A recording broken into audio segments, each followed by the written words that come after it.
Bonjour et bienvenue sur Fréquence Yoga.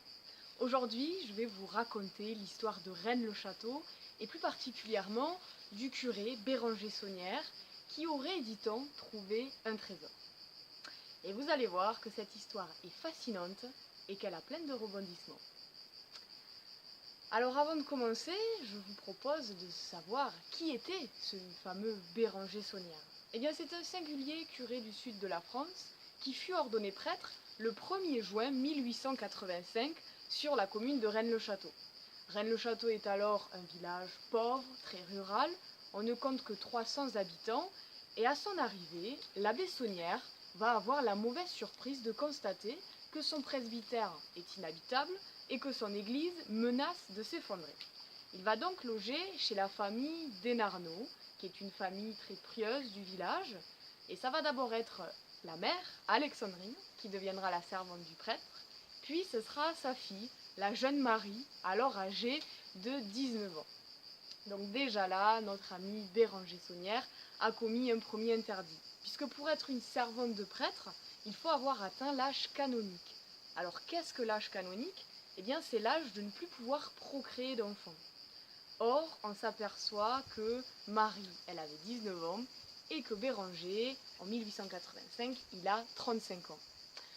Donc c'est ce qui a laissé aussi planer beaucoup de mystères par rapport à la liaison qu'ils entretenaient tous les deux. Est-ce que c'était juste une relation de curé-servante ou un petit peu plus ? On y reviendra un petit peu plus au long de cette visite. Donc cette année-là, en 1885, c'est une année qui est difficile pour Béranger Saunière, puisque en plus de la vétusté de ce bâtiment qui est son église, eh bien c'est l'année des législatives, et que notre curé va prendre nettement parti pour les royalistes et contre les républicains. Il va faire quelque chose alors qui est complètement interdit, il va faire un prêche enflammé en faveur des royalistes.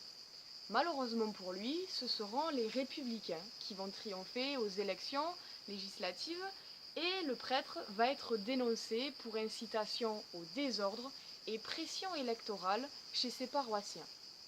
Son supérieur hiérarchique, l'évêque de Carcassonne, M. de Bonséjour, lui s'étonne de toutes ces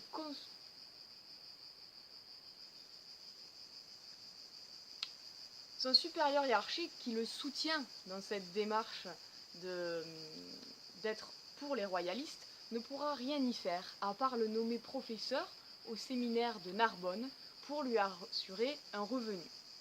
Un an plus tard, en 1886, la sanction est levée et notre curé retourne dans sa paroisse à Rennes-le-Château. Et il ne va pas revenir les mains vides, puisqu'il va revenir avec un don de 3000 francs or faite par la comtesse de Chambord. Alors, c'est le premier mystère de l'histoire, ou de l'affaire plutôt, puisque qu'est-ce que vient faire cette comtesse de Chambord en relation avec Béranger Saunière ?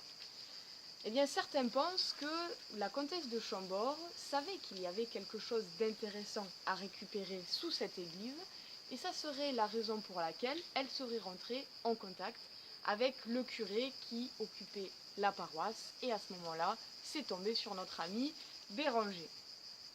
A noter que 3000 francs or, c'est quand même une grosse somme pour l'époque, puisque pour vous donner une ordre d'idée, il aurait pu s'acheter environ 32 maisons dans le village. Et la comtesse de Chambord, c'est bien la femme du comte de Chambord, pour ceux qui s'intéressent à l'histoire. Alors, grâce à ce généreux don, l'abbé Saunière va enfin pouvoir commencer les rénovations dans son église qui en a bien besoin. Et en faisant ces rénovations, il va faire deux découvertes majeures. La première, il aurait, dit-on, trouvé des parchemins dans l'ancien pilier du maître d'hôtel. Alors pourquoi dit-on ? Eh bien, nous n'avons jamais eu la preuve que ces parchemins aient existé. Ce sont les témoignages des ouvriers de l'époque qui nous ont rapporté ce fait. Apparemment, l'abbé Saunière, n'arrivant pas à déchiffrer ces mystérieux parchemins, se serait absenté quelques jours de Rennes-le-Château. À son retour, on n'entendit plus jamais parler des parchemins, et il demanda à ses ouvriers de soulever une dalle qui se trouvait devant l'ancien maître d'hôtel. Alors peut-être que ces parchemins lui ont donné cette indication. Et bingo, puisque en soulevant cette dalle, les ouvriers s'aperçurent que c'était une dalle sculptée, face contre sol, qu'on l'on nomme la dalle des chevaliers. Alors elle est exposée dans le musée, on la verra un peu plus tard. Et sous cette dalle, les ouvriers trouvèrent une petite marmite remplie de pièces d'or. Alors en banc paroissien, ils font part, bien sûr, de cette superbe découverte à leur curé, qui leur répondit que ce ne sont que des médailles de Lourdes sans valeur, et il renvoya ses employés. Alors on peut se douter que ce n'étaient pas que des simples médailles de Lourdes sans valeur, mais apparemment bel et bien des pièces d'or. Alors qu'est-ce que ça pouvait être, ce petit magot? Eh bien on pense que c'est le prédécesseur de l'abbé Saunière, l'abbé Bigou, qui 100 ans auparavant aurait fui la France à cause de la Révolution et aurait caché tout son butin, tout son or, tous ses bijoux sous son église. Donc c'est des choses qui se sont faites assez fréquemment quand les curés étaient pourchassés par les révolutionnaires. Mais un peu plus intéressant que cela encore, on pense que cette dalle refermait le départ de la crypte. Puisque, petit retour en arrière et un petit peu d'histoire, Rennes-le-Château était une place forte du temps des Visigoths. Place forte puisque les historiens s'accordent à dire qu'il y avait environ 10 000 habitants et que le village de Rennes-le-Château était en réalité un château fortifié, comme à peu près la cité de Carcassonne. Et le château, qui se trouve encore dans le village, avait une chapelle. Et cette chapelle, c'est l'église. Et à la mairie se trouve un vieux registre paroissial qui stipule que sous l'église de Rennes-le-Château sont enterrés les seigneurs de Rennes. Donc, on a bien la preuve que sous cette église, il y aurait une mystérieuse crypte et apparemment Saunière y aurait accédé. Ce qui nous fait penser ça, c'est que après ces deux découvertes, l'abbé Saunière va faire quelque chose de vraiment, mais alors là, vraiment très très curieux pour un homme d'église. Les villageois vont remarquer que la nuit venue, le curé fouille les tombes des défunts dans le cimetière, accompagné de sa servante Marie. Alors, on va se poser la question, pourquoi font-ils ça? Donc, il va y avoir des plaintes, puisque ça va profondément choquer les habitants du village. Je ne sais pas si vous vous rendez compte, il y a 130 ans en arrière, l'homme d'église, le curé, la référence en matière de spiritualité dans le village, se permet de fouiller, de dévaster les pierres tombales et de mettre à jour bien les ossements, puisque Béranger Saunière va jusqu'à construire un ossement où il entasse à la vue des villageois tous les os qui sortent. Alors ça, c'est quelque chose d'étrange. Il va y avoir plusieurs plaintes contre lui à la mairie, et le maire va lui demander des explications. Donc Saunière répondra qu'il réorganise son cimetière et qu'il fait son petit ménage en quelque sorte. Alors c'était une explication qui peut tenir la route, bien sûr, mais pourquoi le fait-il la nuit, à l'abri des regards? Eh bien on pense que l'abbé Saunière aurait trouvé un deuxième accès à la crypte, puisque d'après les témoignages de l'époque, Saunière creusait toujours au niveau de la même pierre tombale, qui est celle de Marie de Nègre-d'Able, la dernière seigneuresse du château. On la verra un petit peu plus tard quand on ira voir le musée. Cette pierre tombale, sa reproduction est dans la première salle et vous allez voir qu'elle comporte certaines anomalies. Après tout cela, l'abbé Saunière va se rendre de nouveau à la municipalité et cette fois-ci, il va demander à la mairie d'acheter tous les terrains communaux autour de l'église qui sont alors des champs. Et il va projeter de construire son magnifique domaine. Et tout son domaine et tout son mobilier, il les mettra au nom de sa servante Marie. Alors notez bien ce détail puisque vous allez voir qu'il a son importance. Nous sommes début 1900 et l'abbé Saunière va commencer la construction de son magnifique domaine. Il va commencer par bâtir la Villa Béthanie, qui est une luxueuse maison bourgeoise et qui comporte 5 chambres et qui aurait dû servir de maison de retraite pour les vieux prêtres. Alors ça ne sera jamais le cas, puisque l'abbé Saunière organisera de grandes réceptions dans cette villa. Les habitants du village témoigneront qu'il y avait des gens qui arrivaient en calèche, les hommes portaient des hautes formes. Donc pas n'importe qui visiblement, une classe sociale assez élevée. Hein, il faut se remettre aussi dans le contexte de l'époque. Les habitants ont dû être très très étonnés de voir que leur curé recevait de la haute bourgeoisie, puisque vers Rennes-le-Château, c'était quand même très très paysan et très rustique. Il ne va pas s'arrêter à cette maison Béthanie, puisqu'il va construire 3 luxueux jardins, une orangerie, un belvédère et la fameuse tour Magdala, qui était son cabinet de travail et sa bibliothèque. Nous sommes en 1907 et l'abbé Saunière organise un grand train de vie, mène un grand train de vie, organise des grandes réceptions. Tout va bien, il profite, il vit dans l'abondance et dans le luxe. Et pour vous donner un petit détail que je trouve très amusant, l'abbé Saunière appréciait beaucoup le rhum. Il va s'en faire livrer directement de Martinique et par tonneau. Donc imaginez-vous les coûts financiers que ça représente pour l'époque. Il avait aussi 2 singes comme animaux de compagnie et dans son jardin des palmiers exotiques. Alors tout ça c'est des signes de richesse pour l'époque, puisque celui qui pouvait se payer tout cela, et surtout des animaux exotiques ou de la végétation, bien sûr c'était signe de beaucoup d'argent. Mais malheureusement pour lui, les soucis vont arriver vers 1909. Il va y avoir un nouvel évêque à la tête de Carcassonne, Monsieur de Bonséjour, et lui, contrairement au précédent, il va s'étonner de toutes ces constructions et de cette vie hors norme que mène son modeste curé du sud de la France. Il va alors lui demander ses comptes. L'abbé Saunière mettra un petit peu de temps à répondre, et puis par la force des choses, il y sera contraint, et on s'aperçoit que l'abbé Saunière a répondu à son évêque que s'il a construit tout ça, c'est qu'il a fait beaucoup de messes, et qu'on lui a fait beaucoup de généreux dons. On va alors accuser Saunière d'avoir fait un trafic de messes. Alors un trafic de messes, qu'est-ce que c'est ? C'est être payé pour faire une messe et ne pas la faire. Et on s'aperçoit que l'abbé Saunière, en effet, il en a fait. Alors comment on sait ça ? On a retrouvé des papiers lui ayant appartenu, comme quoi Saunière envoyait des demandes de messe dans toute la France, et qu'il lui aurait fallu parfois des journées de 30 heures pour exaucer toutes ces messes. Alors il empochait l'argent, sans bien évidemment faire la prière pour ceux qui lui avaient demandé. Mais ça ne va pas expliquer toutes les sommes engagées. L'évêque va alors un petit peu s'énerver quand il va lui demander de quitter son domaine à Rennes-le-Château, et que son curé va lui répondre qu'il va rester, puisqu'il peut le faire, souvenez-vous, il a été assez malin pour mettre tout le domaine et tous les biens au nom de sa servante Marie.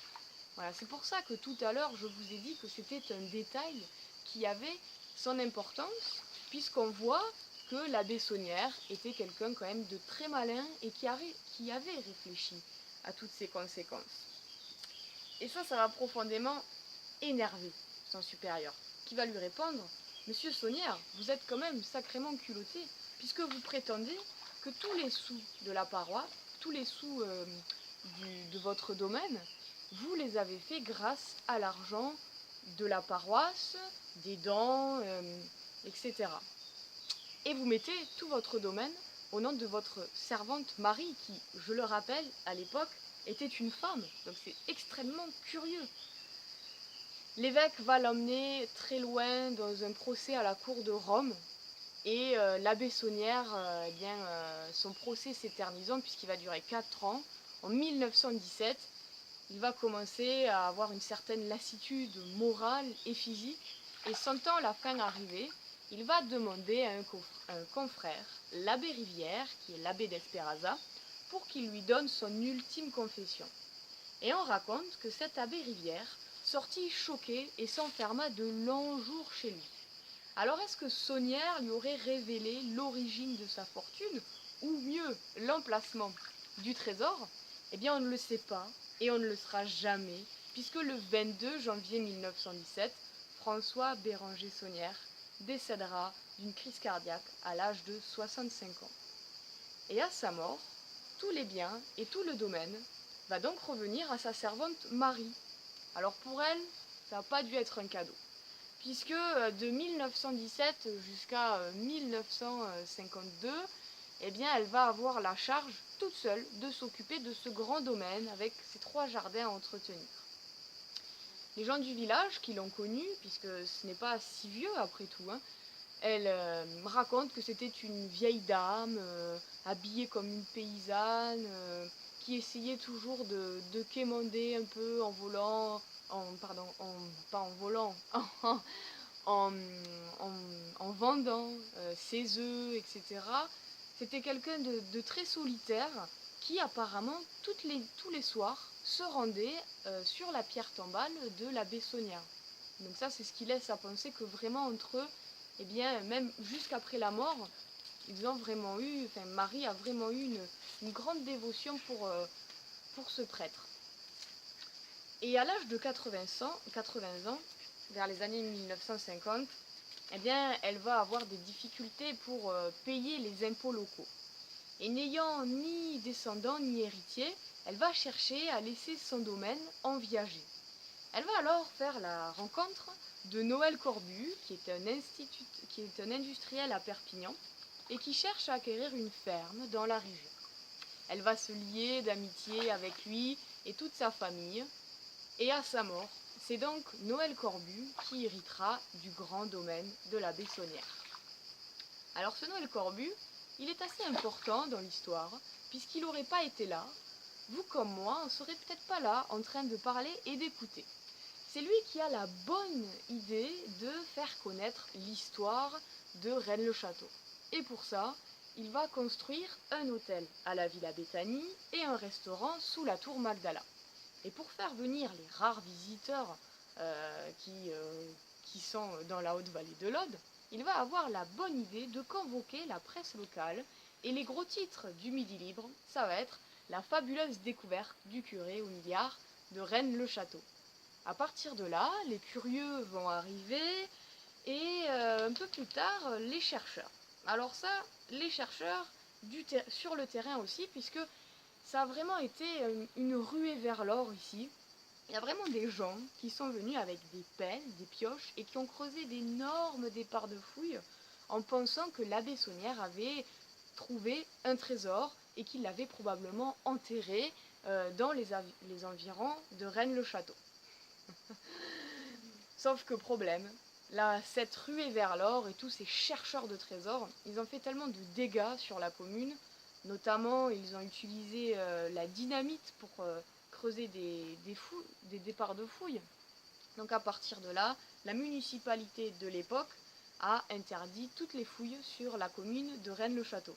Et d'ailleurs, si vous vous rendez sur le site, et on s'y rendra ensemble, si vous le voulez, on verra qu'à l'entrée du village, vous êtes accueillis par un panneau qui stipule comme quoi il y a un décret qui interdit toute fouille sur la commune depuis 1965. Alors après tout ça, beaucoup de livres vont paraître, l'histoire de Rennes-le-Château et de ce mystérieux curé avec son trésor va se répandre un petit peu partout, jusqu'à aller même au-delà des frontières, puisque en 2004, il y a la sortie du best-seller, le Da Vinci Code de Dan Brown. Alors ce best-seller va vraiment avoir l'effet d'une bombe sur Rennes-le-Château. Beaucoup de personnes vont arriver, notamment des Américains. Alors pourquoi? Eh bien en fait, au début, il y a eu vraiment beaucoup de personnes qui ont pensé, avant les années 2000, que la Bessonnière avait trouvé un trésor matériel. Alors, un trésor matériel, qu'est-ce que ça pourrait être? Le trésor des Cathares, le trésor des Visigoths, le trésor des Templiers, puisqu'on est dans un carrefour à Rennes-le-Château, très riche, qui a vu passer tous ces peuples et ces religions mystérieuses, je pense notamment au catharisme. Mais le problème, c'est que vu que personne n'a dit avoir trouvé un trésor matériel, eh bien, on va penser plutôt que le trésor est spirituel. Et que peut-être la Bessonnière aurait trouvé sous son église des documents remettant en cause certaines vérités sur le Vatican. Et la plus connue, ça serait que Jésus et Marie-Madeleine auraient eu une descendance, les rois mérovingiens, qui aurait été caché et réfugié dans le château de Rennes, ce qui expliquerait que sous cette église seraient enterrés les seigneurs de Rennes, le sang royal, le Saint Graal. Alors, bien sûr, si vous avez lu le Da Vinci Code, tout cela vous fait écho, puisqu'en fait c'est ça qui est plus ou moins dit explicitement dans ce livre. Et puis voilà, donc depuis quelques années, vraiment à Rennes-le-Château, il y a vraiment un engouement pour pencher un peu plus sur cette hypothèse. Voilà pour la petite introduction et pour vous expliquer l'histoire et la vie de Béranger Saunière. Alors je vous invite bien pour les prochaines vidéos à me suivre. On ira visiter son domaine, donc la tour Magdala, sa tour de verre, on rentrera dans la Villa Béthanie, on fera le tour de son presbytère et on verra bien sûr le musée et toutes les pièces archéologiques. Voilà, je vous remercie beaucoup de m'avoir écouté et je vous dis à très bientôt pour tenter de percer les mystères de la région de l'Aude.